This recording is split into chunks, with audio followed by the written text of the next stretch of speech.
फालतू का पंगा लेके अपना कंपटीशन खड़ा किया उसने। ठीक है, अबे नाम नहीं जानता तो बुलाया क्यों था? চান্স পেয়ে সালমানকে নিয়ে আবার ধোগলাপান শুরু করলো আশনির গ্রোভার। এবার তার অবস্থা কি হবে কে জানে ভাই। এদিকে কনসার্টে ইমরান হাশমি টাইপ কাণ্ড নিয়ে মুখ খুলল উদিত নারায়ণ, বলল আমি অতি সুশীল মানুষের বাবা, এসব বিষয়ে পাত্তা দিও না। অ্যান্ড ফাতেমা সানা শেখ বাদ আমির পড়েছে অন্য আরেক নারীর প্রেমে। প্রথমেই আসি আশনির গ্রোভারের কাছে। ধোগলাপান এক্সপার্ট আশনির গ্রোভার সালমানকে নিয়ে এর আগে উল্টাপাল্টা কথা বলে বিগ বসে তো একদম ধুয়ে দিয়েছিল সালমান খান, যেখানে আশনির গ্রোভারের একদম কাপাকাপি অবস্থা হয়ে গেছিল। বাট বোধ হয় তার শিক্ষা হয়নি। আর বিষয়টা হলো কি, লেজটা যদি হয় কুকুরের তাহলে সোজা করা একটু মুশকিল। আরেকটা কনফারেন্সে এবার আশনির গ্রোভার আবার সালমান খানকে নিয়ে ইনডিরেক্টলি উল্টাপাল্টা কথা বলা শুরু করলো। फालतू का पंगा लेके अपना कंपटीशन खड़ा किया उसने। ठीक है, मैं तो शांति से गया था, मेरे को बुलाया। अब ड्रामा क्रिएट करने के लिए तुम किसी को बोल दो अरे मैं तो आपसे मिला ही नहीं, मैं आपका नाम भी नहीं जानता। अबे नाम नहीं जानता तो बुलाया क्यों था?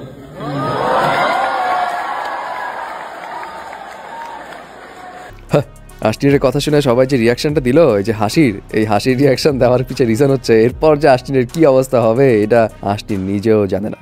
অলরেডি অনেকে তো রেস্ট ইন পিস এটা অ্যাডভান্সে জানিয়ে দিয়েছে। আবার কেউ কেউ এটাও বলছে ভাই তোর কথা এখন ফুটছে তো সালমানের সামনে কি হয়েছিল তোর। আবার কারো মতে এই লোকটা খালি পিঠ পিছিয়ে কথা বলতে পারে, সালমানের সামনে তো একদম পুরো শিটকে যায় সে। যাই হোক, এই লোক কিন্তু চালাক আছে ভাই, সে জানে বিগ বস এখন শেষ, সালমান খান সিকিউরিটির কারণে পাবলিক অ্যাপিয়ারেন্স কম মারছে, আবার এখন সিকেন্দারের শুটিং সেটেও বিজি আছে। তো সালমান এখন এই বিষয়ে কোনো কথাই বলতে পারবে না। ব্যাস বলে দিই যা বলার ভাই, পরেরটা পরে দেখবো। ফাইনালে আসি উদিত নারায়ণ।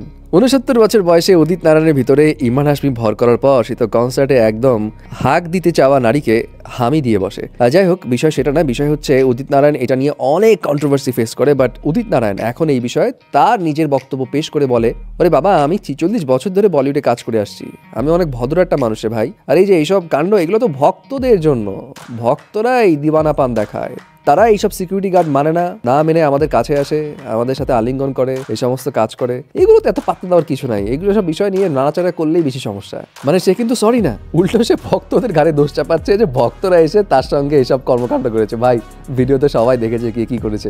ফাইনালে আসে আমির খানের কাছে। দূর ডিভোর্সের পর আমির খান কোন সঙ্গীকে এখন বেছে নেবে এই বিষয়ে তো মাঝখানে গুঞ্জন উঠেছিল ফাতেমা সানা শেখের সঙ্গে তার কিছু একটা চক্কর চলছে। বাট এখন মিডিয়া রিপোর্টস গুলো বলছে না ফাতেমা সানা শেখ এখন বাদ। আমির খান এখন প্রেমে পড়েছে ব্যাঙ্গালোরের এক নারীর। সেই নারীকে এই বিষয়ে ওই সোর্সটা কিছুই বলেনি, মিডিয়া রিপোর্টসে জাস্ট ভেসে উঠে সেই সোর্স জানিয়েছে আমির খান এবং এই নারী খুব সিরিয়াস নাকি রিলেশনশিপে আছে। আমির খান সম্প্রতি এই নারীকে নিয়ে তার পরিবারের কাছেও গিয়েছে এবং সবকিছু ঠিকঠাক থাকলে হয়তো সামনেই আমির খান সেই নারীকে নিয়ে হাজির হবে এবং নিজের নতুন যাত্রার ঘোষণা দিবে। সো ভিউয়ার্স, আশনিরের ধোগলাপান আর উদিত নারায়ণের এই কথা, এই দুইটা মিলিয়ে আপনার কি বক্তব্য জানাবেন কিন্তু।